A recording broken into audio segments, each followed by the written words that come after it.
चलिए वैदिक गणित, सबसे पहले एक एक नंबर के क्वेश्चन आते हैं जिसमें 5 वर्ग है और 3 घन की विधियां हैं। तो वर्ग की जो पहली विधि है वो है सूत्र एकाधिकेन पूर्वेण। इसका वर्ग कब होगा?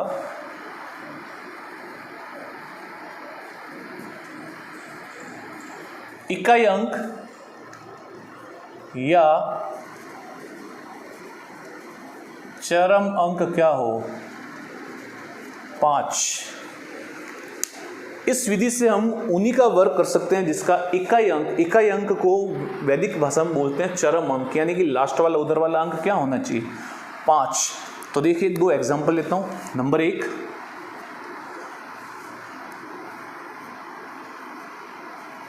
अगर एग्जाम में क्वेश्चन आएगा तो क्या आएगा? सूत्र एकाधिकेन पूर्वेण द्वारा 35 का वर्ग कीजिए। तो देखिए लास्ट अंक 5 दिख रहा है, 5 को छोड़कर क्या है? 3। जब भी वर्ग करेंगे एकाधिकेन पूर्वेण विधि से हम 2 खंड बनाएंगे। इधर जो आपका अंक लिखा हुआ वो क्या है? 3। 5 को छोड़ के जो भी लिखा हुआ है, 5 को छोड़ के या जो भी है उसको गुणा करेंगे उसके अगले अंक से, यानी कि एकाधिक है ना, उसका एक अधिक। तो 3 का एक अधिक क्या होता है? 4।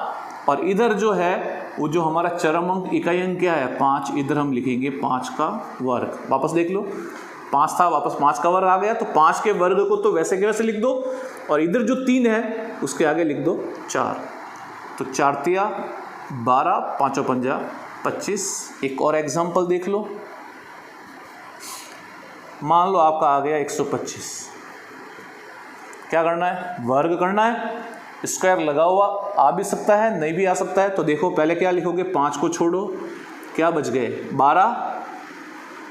एकाधिक विधि है, 12 को इसके अगले अंक यानी कि किससे गुणा करेंगे? 13 से। और लास्ट में 5 है, इस पे क्या लगाएंगे? वर्ग। 12 और 13 का गुणा कितना होता है? 156। और 5 का वर्ग 25। ये हो गई आपकी सूत्र एकाधिकेन पूर्वेण विधि से वर्ग। सेकंड जो विधि है वो आती है, सेकंड विधि उपसूत्र अनुरूपेण। तो चलिए कोई भी एक एग्जाम्पल ले लेते हैं। एग्जाम्पल ले लिया मैंने, मान लो 43।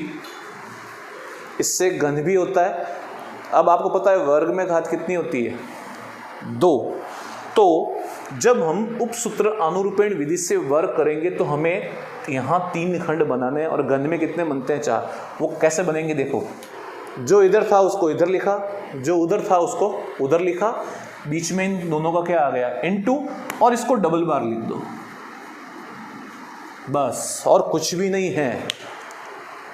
4 लिखा, 3 लिखा, यहाँ जो 2 नंबर होंगे उन दोनों का क्या करना है? गुणा करना है, उसको 2 बार लिखना है। और वर्ग कर रहे हैं तो पहले पे और लास्ट वाले पे क्या लगा दोगे? वर्ग का चिन्ह। अब देखो 4 का वर्ग 16, 4 और 3 का गुणा 12, 4 और 3 का गुणा 12, और 3 और 3 का गुणा 9। अब इसकी करेंगे हम जोड़। 9 का 9, 12 और 12 कितने आ गए? 24, 16 का 16। इस खंड को छोड़ के बाकी सभी में से एक अंक उतरता है। एक कहाँ जाता है? पड़ोस में। तो क्या उतरेगा? 9। आगे कुछ भी नहीं जाएगा, एक ही अंक था। अब इस 4 24 में से यहाँ क्या उतरेगा? 4। 2 कहाँ गया? आगे 16 में जुड़ गया 18। ये कहलाती है उपसूत्र अनुरूपेण। एक एग्जाम्पल काफ़ी है, एक मैं बना के बता देता हूँ, यहाँ पर आप ट्राई करना। मान लीजिए आपको दे दे 41। क्या करोगे? पहले 4 लिखोगे, इधर 1 आएगा, बीच में आएगा 4 × 1, 4 × 1। इस पे स्क्वायर लगाना है, इस पे स्क्वायर लगाना है। 1 का वर्ग 1, 4 का वर्ग 16, 4 एकम 4, 4 एकम 4। जोड़ेंगे 1, 8। इसमें एक अंक है, इसमें भी एक अंक है, 16 का 16। तो ये हो गया उपसूत्र अनुरूपेण, जिसके 2 नाम हैं। सूत्र ऊर्ध्व तिर्यकभ्याम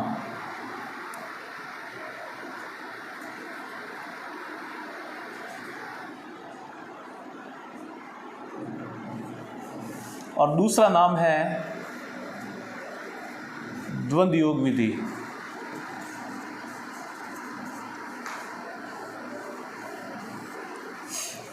वैसे एग्जाम में दोनों नाम आ सकते हैं, ये जनरली ये ज़्यादा आता है।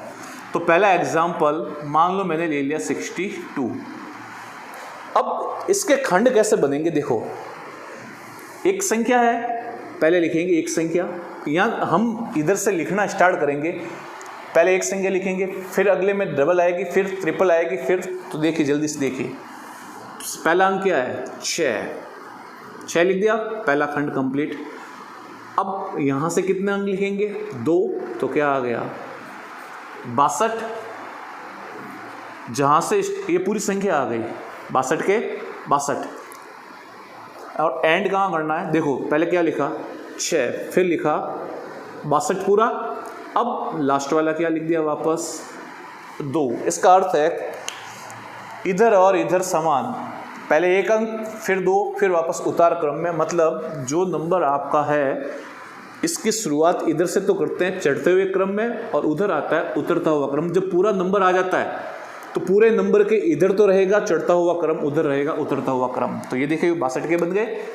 अब जिस ग्रुप में एक ही संख्या हो वहाँ पर क्या लगाना है, स्क्वायर लगाना है। जिस ग्रुप में 2 नंबर होते हैं उन दोनों को गुणा करना है और उसके आगे गुणे में 2 और लिखना है। तो ये हो जाएगा 2 × 6 × 2, ठीक है।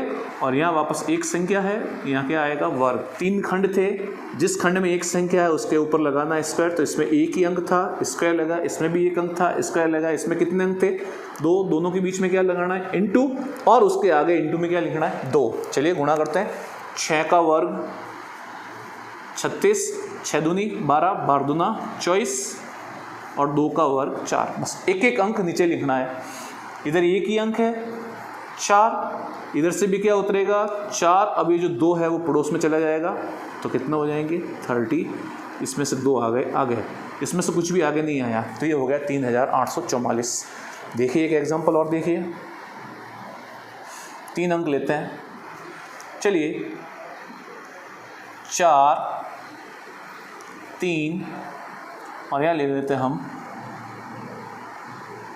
1। चलिए देखते हैं, मैंने कहा पहले एक अंक लिखते हैं, फिर पहले 1 से स्टार्ट करेंगे, फिर 1 के पास में एक और लिखेंगे, फिर और लिखेंगे। तो पहले क्या आएगा देखो 4 लिख दिया। अब 4 के साथ क्या लिखूंगा 3, तो क्या आएगा 4 3, 4 आ गया, 3 आ गया। अब 4 3 क्या लिखूंगा 1, 4 3 1। अब ये पूरी संख्या खत्म हो गई। तो मैंने कहा जब पूरा नंबर आ जाए तो वापस उतार क्रम में लिखेंगे। तो देखिए 4 से स्टार्ट किया, 4 आया, 43 आ गया, 431 आ गया। अभी 3 अंक आएंगे, देखो 1 अंक, 2 अंक, 3 अंक, वापस कितने अंक 2, फिर वापस क्या आएगा 1। अब 2 अंक कौन से लिखेंगे, इसके इधर ये 2 अंक है तो इसके इधर कौन सा आ जाएंगे पीछे वाले 2, यानी कि 31, और यहाँ आएगा 1। अब देखिए जहाँ 1 अंक है वहाँ क्या करना है स्क्वायर लगाना है, जहाँ 2 अंक है मैंने बताया इंटू लगा के आगे इंटू में क्या लिखना है 2, तो 2 × 4 × 3। 3 अंक का क्या नियम होता है, ये जो फर्स्ट नंबर और लास्ट नंबर है इन दोनों का इंटू करना है इस तरह से, और आगे क्या लिखना है 2। तो क्या बनेगा देखो, पहले 2 लिखूंगा इंटू, फिर क्या लिखूंगा 4 इंटू क्या लिखूंगा 1, यानी कि फर्स्ट नंबर लास्ट नंबर का इंटू करना है, आगे इंटू में क्या, तो यहाँ 2 वाला नियम लगा। अब क्या रह गया 3, 3 कितनी संख्या है 1, काम 2 बार हो रहा है, बीच में क्या लगाएंगे प्लस 3 का वर्ग, यानी कि यहाँ केवल सिंगल नियम, यहाँ डबल वाला। अब यहाँ 3 संख्या थी तो फर्स्ट और लास्ट में तो 2 से गुणा किया, प्लस बीच वाले का आ गया वर्ग। यहाँ वापस कितने नंबर है 2, 2 × 3 × 1, और लास्ट में 1 है तो 1 पे क्या लगाते हैं वर्ग। चलिए 4 का वर्ग 16, 4 × 12, 12 दूना 24, 3 का वर्ग कितना हो गया 9, 4 दूनी 8, 8 एकम 8, प्लस 9 का 9, 3 दूनी 6, 1 एकम 1। चलो इनको जोड़ देते हैं 16, 24, 17, 6 1 एक अंक लिखना है, बाकी को कहाँ भेजना आगे। माएगा नहीं, इधर देख लो, पहले लिखेंगे 1 फिर 6 7 लिखेंगे, 1 आगे जाएगा तो 7, 1 आगे भेजा 25, 25 का क्या हो गया 5, 2 गए आगे क्या हो गए 18। ठीक है, चलिए विधि नंबर 4, इष्ट संख्या विधि।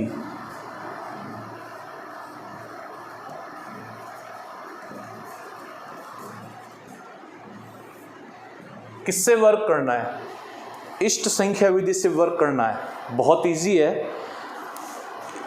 अब इष्ट संख्या विधि में जो लास्ट नंबर होता है उसको हमें मानना है इष्ट संख्या। इसमें 2 अंक का ही गुणा होता है। कितने अंक का? 2 अंक का। पहला एग्जाम्पल ले लिया मैंने, मान लो 17, मेरे को 17 का क्या करना है? वर्क करना है। देखिए इसका जो ये नंबर है इसको हम मानते हैं इष्ट संख्या। माना इष्ट संख्या बराबर क्या हो गई 7, तो 2 अंक ही होंगे, इष्ट संख्या मान लिया। अब क्या करना है? जो हमने इष्ट संख्या मानी वो एक बार इसमें जोड़नी है, एक बार इसमें से घटानी है, प्लस उस इस संख्या का क्या लिखना है? वर्ग। 2 संख्या होगी। 7 को क्या माना? इष्ट संख्या। संख्या क्या है? 17। इस इष्ट संख्या को एक बार इसमें प्लस कर दो, ब्रैकेट में डाल दिया। एक ब्रैकेट और होगा, पहले मैंने जोड़ा है, अब इस संख्या में से इष्ट संख्या को हटा दो, फिर प्लस का चिन्ह, और ये जो इष्ट संख्या है इसका स्क्वायर कर दो। 17 और 7 24, बीच में निशान नहीं है, इंटू 17 में 7 गया 10 प्लस 7 का वर्ग 49। पहले इनका गुणा करेंगे, 240 प्लस 49 जोड़ने पर क्या हुआ? 289। एग्जाम्पल एक और देख लो, मान लो आपको दे दिया 25 का वर्ग। किसका वर्ग करना है? 25 का। इष्ट संख्या क्या हो गई? 5। तो यहाँ लिखेंगे